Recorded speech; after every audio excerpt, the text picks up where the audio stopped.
श्री राधा कृष्ण चरण कमलेभ्यो नमः। श्रीमद्भागवतम अथ त्रयोदशो अध्याय दशम स्कंद ब्रह्मा जी का मोह और उसका नाश। जय राधा राधा जय राधा जय श्री राधा। जय कृष्ण कृष्ण जय कृष्ण जय श्री कृष्ण। श्री सुखदेव जी महाराज कहते हैं कि साधु पृष्ठम महाभाग त्वया भागवतोत्तम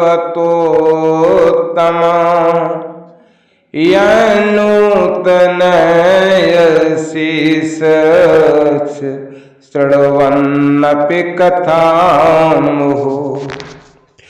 श्री सुखदेव जी कहते हैं, हे राजन परीक्षित, तुम बड़े भाग्यवान हो। भगवान के प्रेमी भक्तों में तुम्हारा स्थान श्रेष्ठ है, तभी तो तुमने इतना सुंदर प्रश्न किया है। यों तो तुम्हें बार बार भगवान की लीला कथाएं सुनने को मिलती हैं, फिर भी तुम उनके संबंध में प्रश्न करके उन्हें और भी सरस और नूतन बना देते हो।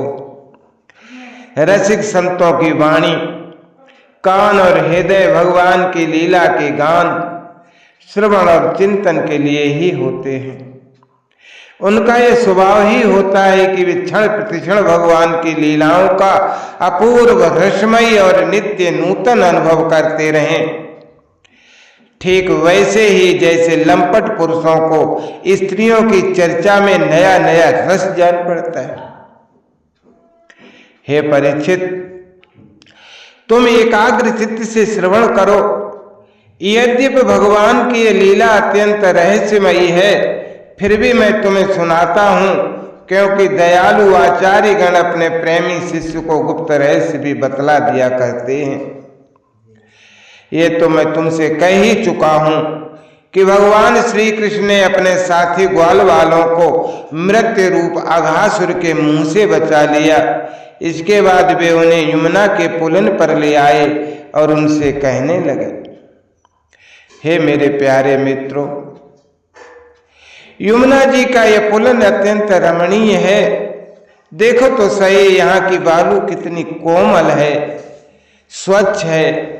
हम लोगों के लिए खेलने के लिए यहाँ सभी सामग्री विद्यमान। देखो, एक और रंग बिरंगे कमल खिले हुए हैं और उनकी सुगंध से खिंचकर भंवरे गुंजार कर रहे हैं। तो दूसरी ओर सुंदर सुंदर पक्षी बड़ा ही मधुर कलरव कर रहे हैं, जिसके प्रध्वनि से सुशोभित वृक्ष इस स्थान की शोभा बढ़ा रहे हैं।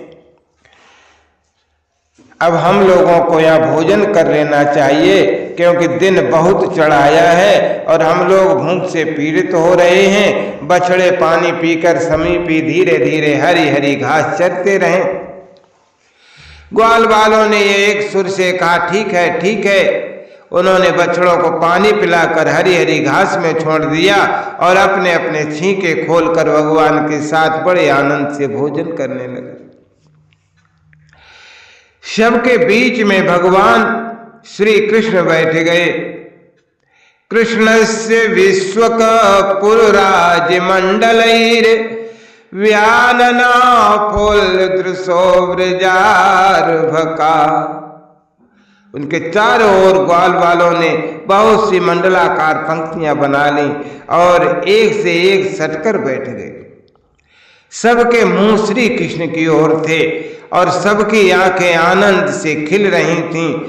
वन भोजन के समय श्री कृष्ण के साथ बैठे हुए ग्वाल बाल ऐसे शोभायमान हो रहे थे मानो कमल की कर्णिका के चारों ओर उसकी छोटी बड़ी पंखुड़ियां सुशोभित हो रही। केचत पुष्पैर्दलै केचत पल्लवैरंकुरै फलै शिगभस्त्वगभिर्दृशद्भिश्च भुभुजो कृतभाजनः। कोई पुष्प तो कोई पत्ते और कोई पल्लव, अंकुर, फल, छींके, छाल एवं पत्थरों के पात्र बनाकर भोजन करने लगे। भगवान श्री कृष्ण और ग्वाल बाल सभी परस्पर अपनी अपनी भिन्न भिन्न रुचि का प्रदर्शन करते। कोई किसी को हंसा देता तो कोई स्वयं भी हंसते हंसते लोटपोट हो जाता। इस प्रकार वे सब भोजन करने लगे। उस समय श्री कृष्ण की छटा सबसे निराली थी।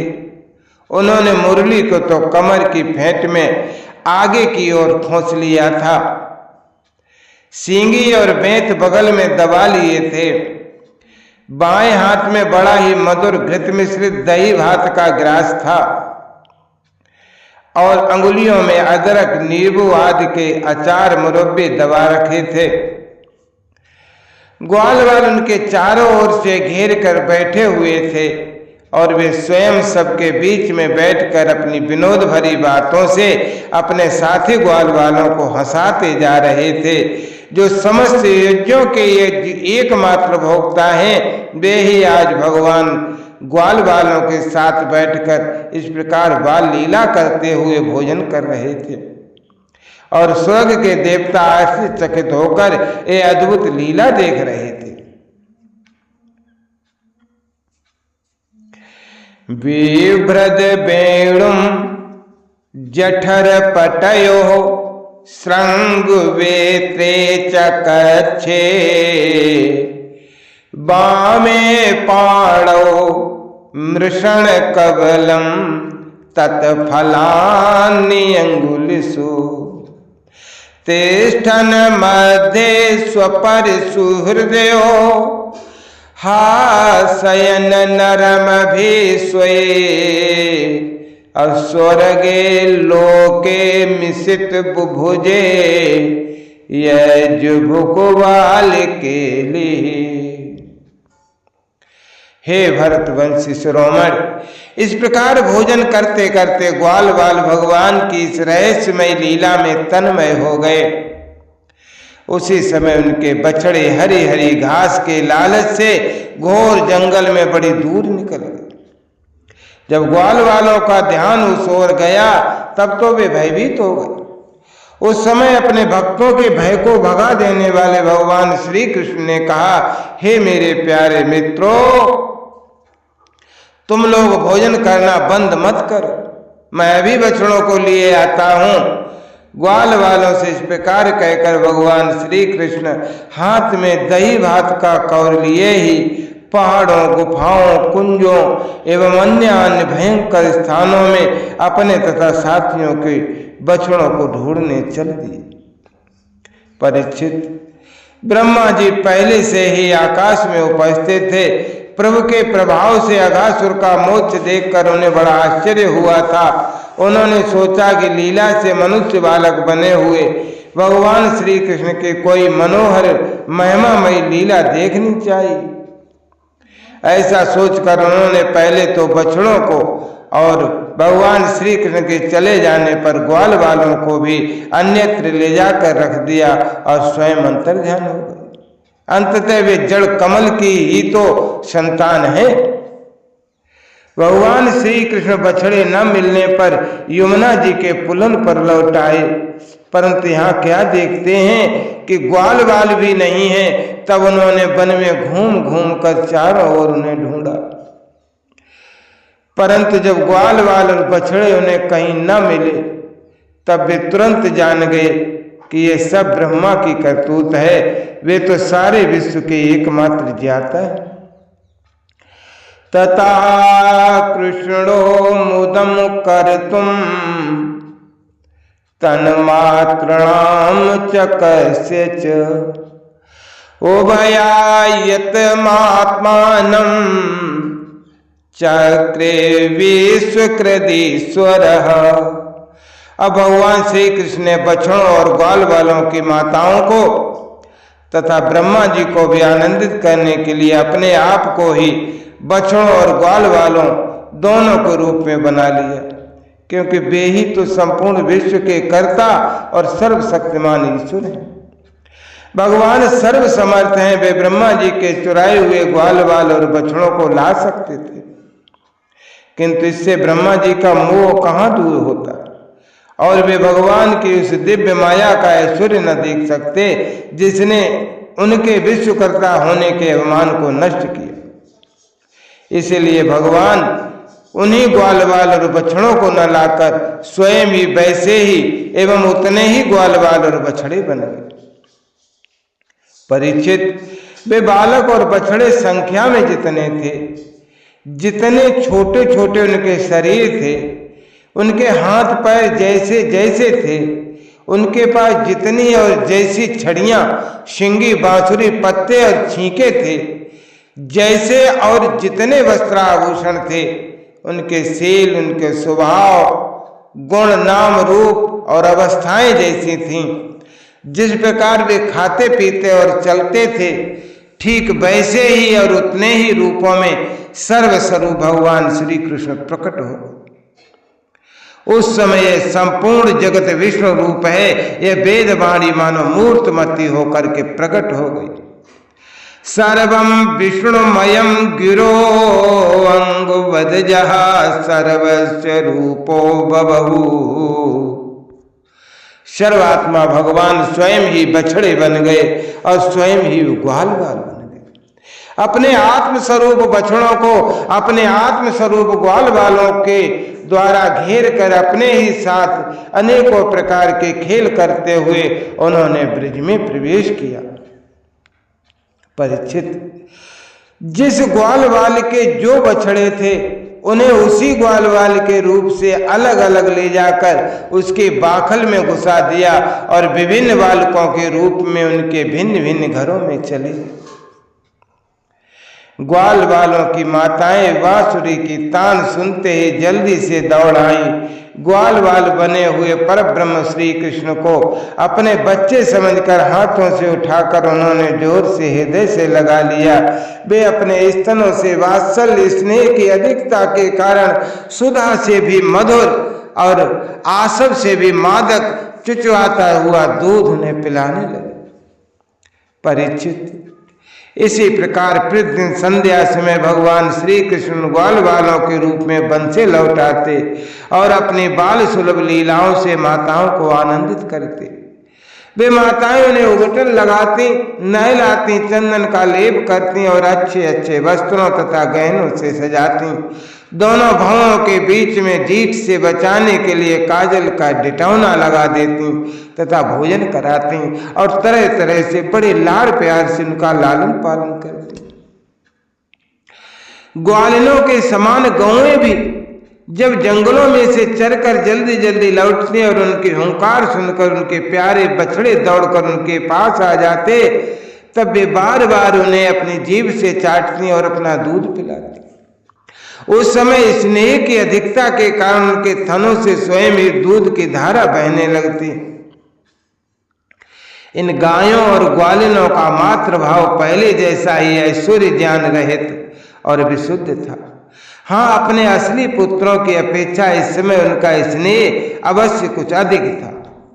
इसी प्रकार भगवान भी उनके पहले पुत्रों के समान ही पुत्र भाव दिखला रहे थे, परंतु भगवान में उन बालकों के जैसा मोह का भाव नहीं था कि मैं इनका पुत्र हूं।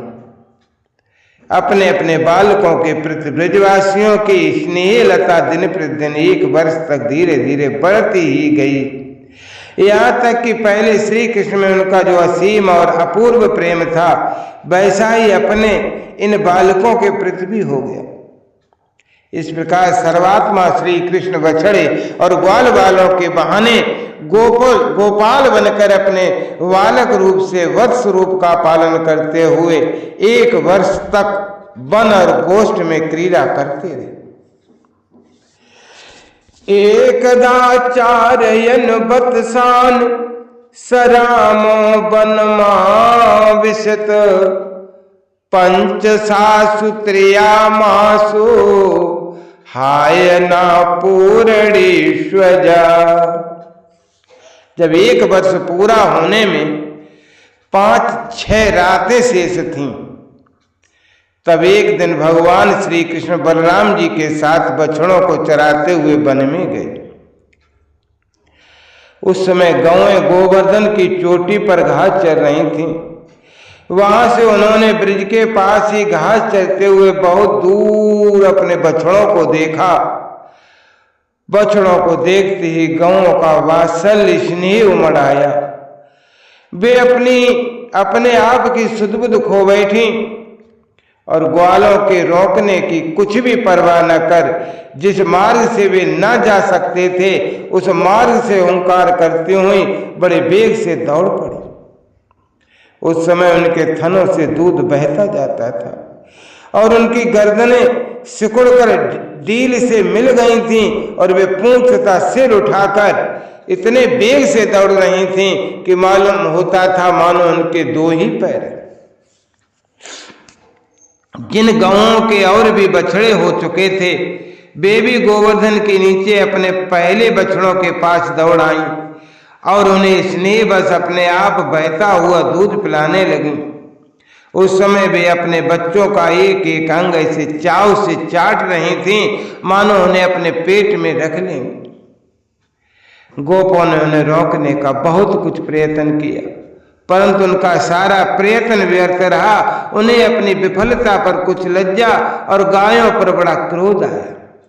जब वे बहुत कष्ट उठाकर उस कठिन मार्ग से उस स्थान पर पहुंचे तब उन्होंने बछड़ों के साथ अपने बालकों को भी देखा। अपने बच्चों को देखते ही उनका हृदय प्रेम से सराबोर हो गया। बालकों के प्रति अनुराग की बाढ़ आ गई।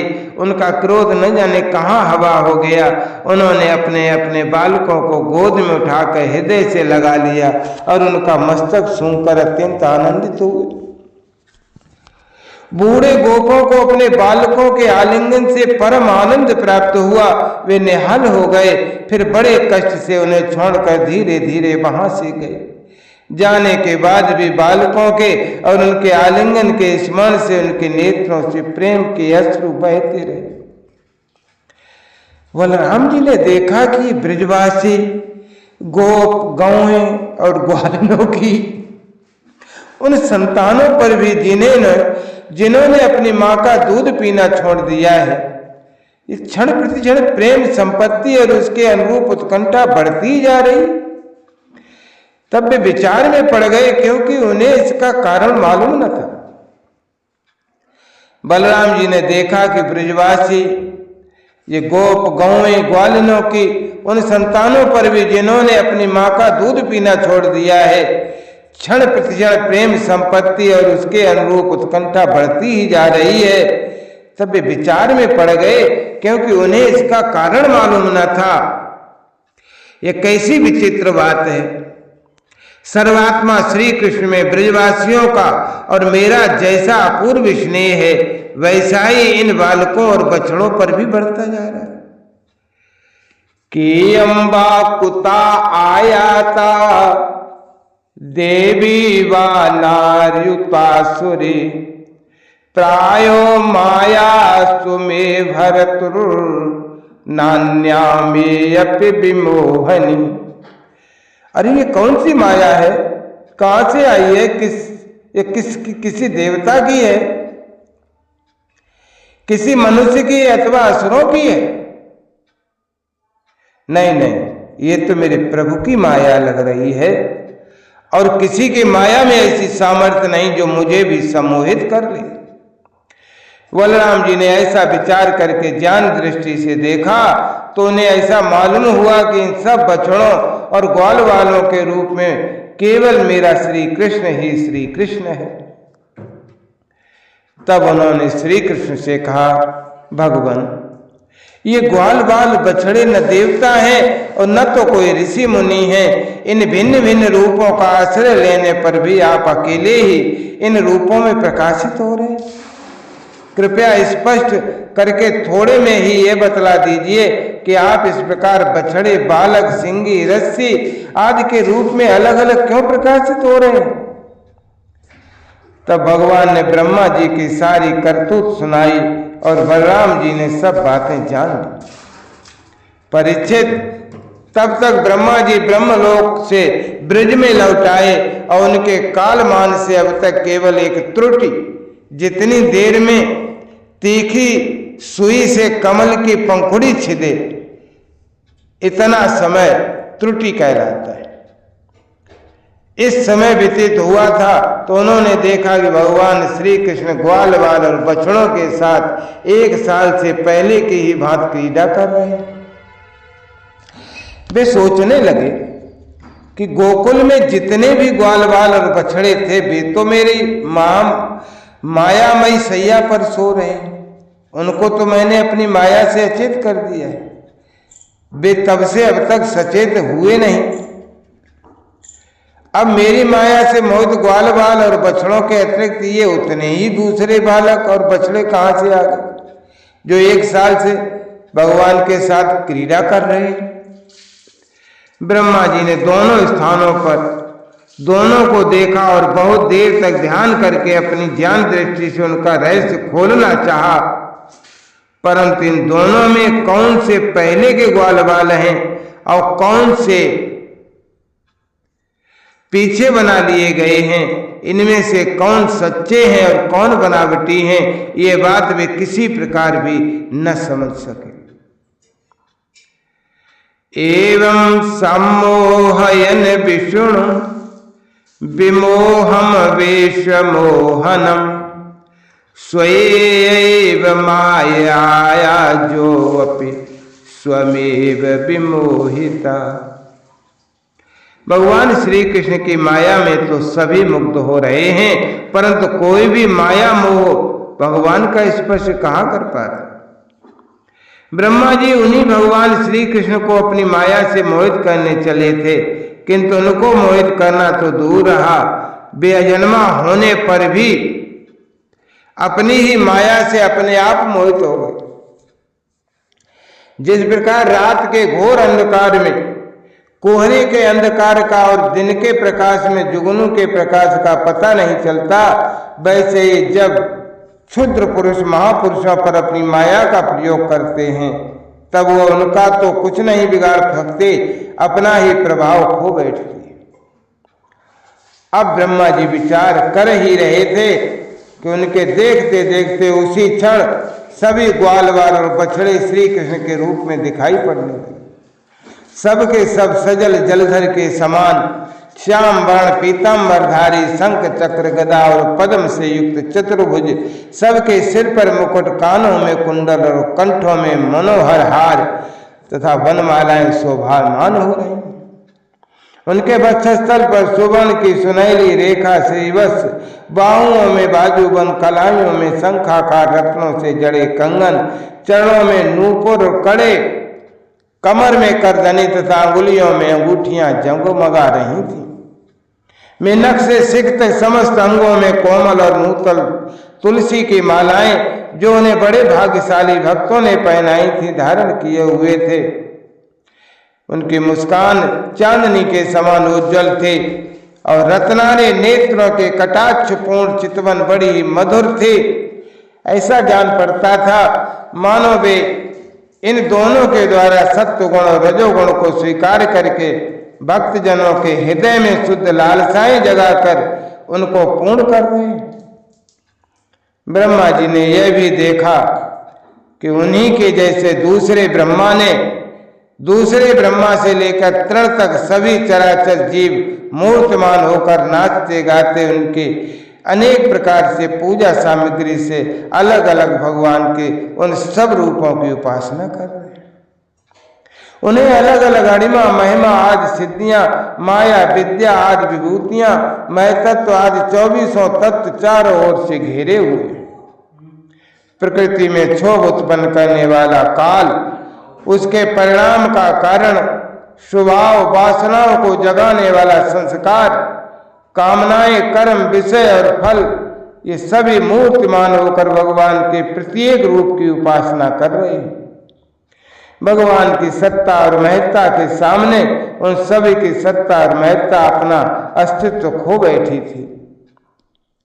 ब्रह्मा जी ने यह भी देखा कि वे सभी भूत, भविष्यत और वर्तमान काल के द्वारा सीमित नहीं हैं, त्रिकाल अबाधित सत्य है। वे सबके स्वयं प्रकाश हैं और केवल अनंत आनंद स्वरूप हैं। उनमें जड़ता अथवा चेतनता का भेदभाव नहीं है, वे सब के सब एक रस हैं। यहाँ तक कि उपनिषददर्शी तत्व ज्ञानियों की दृष्टि भी उनकी अनंत महिमा का स्पर्श नहीं कर सकती।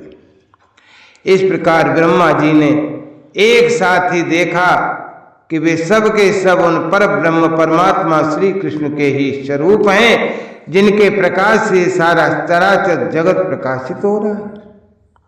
यह अत्यंत आश्चर्यमय दृश्य देखकर ब्रह्मा जी तो चकित रह गए। उनकी 11 इंद्रियां, 5 कर्मेंद्रियां, 5 ज्ञानेंद्रियां और 1 मन क्षुब्ध एवं स्तब्ध रह गए। वे भगवान के तेज से निस्तेज होकर मौन हो गए। उस समय वे ऐसे स्तब्ध होकर खड़े रह गए मानो ब्रज के अधिष्ठात्र देवता के पास एक पुतली खड़ी हो।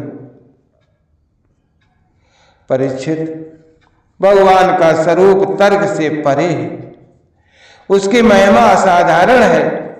वे स्वयं प्रकाश आनंद स्वरूप और माया से अत्यंत अतीत हैं। वेदांत भी साक्षात रूप से उसका वर्णन करने में असमर्थ है, इसलिए उससे भिन्न का निषेध करके आनंद स्वरूप ब्रह्म का किसी प्रकार कुछ संकेत करता है। यदि ब्रह्मा जी समस्त विद्याओं के अधिपति हैं तथा भगवान के दिव्य स्वरूप को वे तनिक भी न समझ सके ये क्या है, यहाँ तक कि वे भगवान के उन महिमामय रूपों को देखने में भी असमर्थ हो गए। उनकी आंखें मुद गईं। भगवान श्री कृष्ण ने ब्रह्मा के इस मोह और असमर्थता को जानकर बिना किसी प्रयास के तुरंत अपनी माया का पर्दा हटा दिया। इससे ब्रह्मा जी को वाह्य ज्ञान हुआ। वे मानो मरकर फिर जी उठे हों। सचेत होकर उन्होंने ज्यों त्यों करके बड़े कष्ट से अपने नेत्र खोले, तब कहीं उन्हें अपना शरीर और ये जगत दिखाई पड़ा। फिर ब्रह्मा जी जब चारों ओर देखने लगे तो पहले उन्हें दिशाएं और उसके बाद तुरंत ही उनके सामने ये दिव्य वृंदावन दिखाई पड़ा।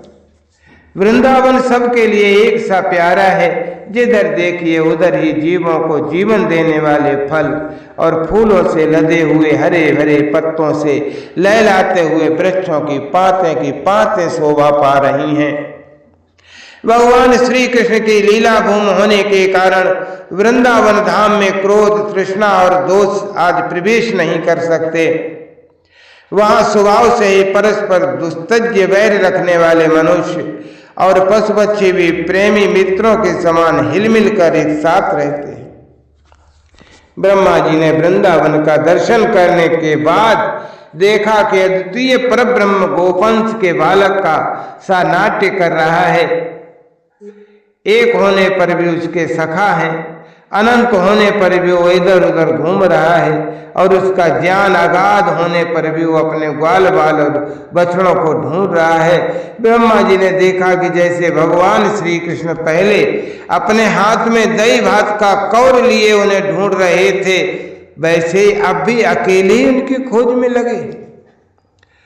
भगवान को देखते ही ब्रह्मा जी अपने वाहन हंस पर से फिर कूद पड़े और सोने के चमचमाते हुए अपने शरीर से पृथ्वी पर दंड की भांति गिर पड़े। उन्होंने अपने चारों मुकुटों के अग्रभाग से भगवान के चरण कमलों का स्पर्श करके नमस्कार किया और आनंद के आंसुओं की धारा से उन्हें नहला दिया। उत्थायोत्थाय कृष्णस्य चिरस्य पादयो पतन आस्ते महित्वं प्राग दृष्टम स्मृत्वा पुनः पुनः।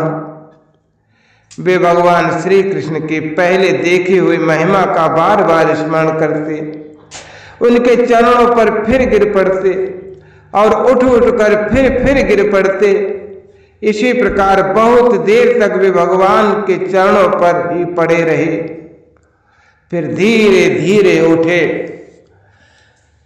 और अपने नेत्रों के आंसू पहुंचे।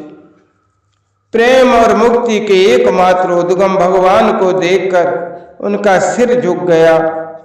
वे तो कांपने लगे। अंजलि बांधकर बड़ी नम्रता और एकाग्रता के साथ गदगद वाणी से वे भगवान की दिव्य स्तुति करने लगे। इति श्रीमद्भागवते महापुराणे पारमहंस्यां संहितायां दशम स्कंधे पूर्वार्धे त्रयोदशोऽध्यायः। जय राधा राधा, जय राधा जय श्री राधा। जय कृष्णा कृष्णा जय कृष्णा जय श्री कृष्णा।